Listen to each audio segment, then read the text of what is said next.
my name is Ella Robertson. I'm a member of the Sistine Wapton Oyate. Hello, I'm Eric Wana, member of the Sistine Wapton Oyate as well. So we are in the Big Coulee area of Beaver, South Dakota. So a little breakdown of what we have going on is We have a traditional garden where we grow heirloom seeds. One of our most important crop to us is our Wamnayaza, which is a traditional corn that we received from a tribal member over in the Granite Falls area from Upper Sioux community.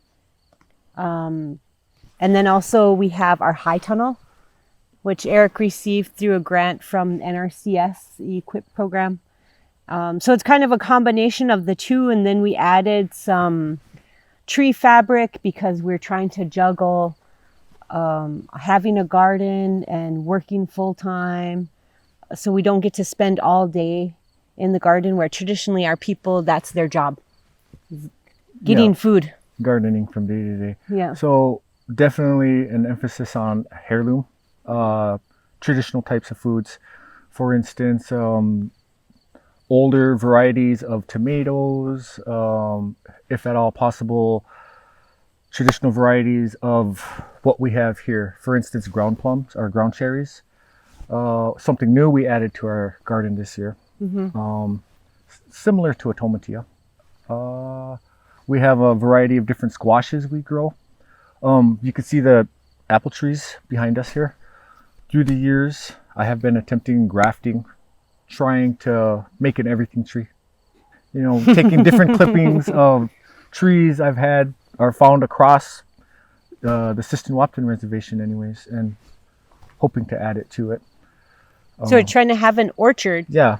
So we have these apple trees, we have pear, cherry, we planted 2 peach trees, one took, and then this was actually our first year we hand pollinated our pear tree. And so we actually had pears.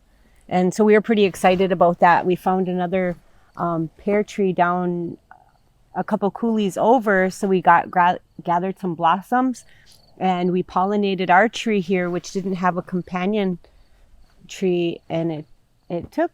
So we were pretty excited about that. That was our first year because I've had that tree for like 14 years and it's never produced any pears. Yeah.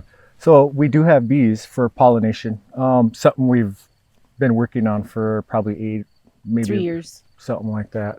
It's been longer than that. We started when I worked in the planning department over at Sistine Wapton Oyate.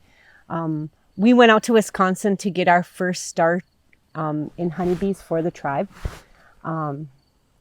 I had no experience. Eric had some experience. And so I think with all things, we just kind of dive right in.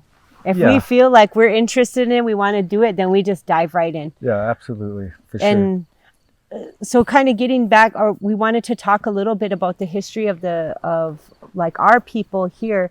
And Eric's family has, some generations back, they had a farm with cattle and so turn of the century 1900s type of deal. Farming was sort of given to us as a means of supporting ourselves.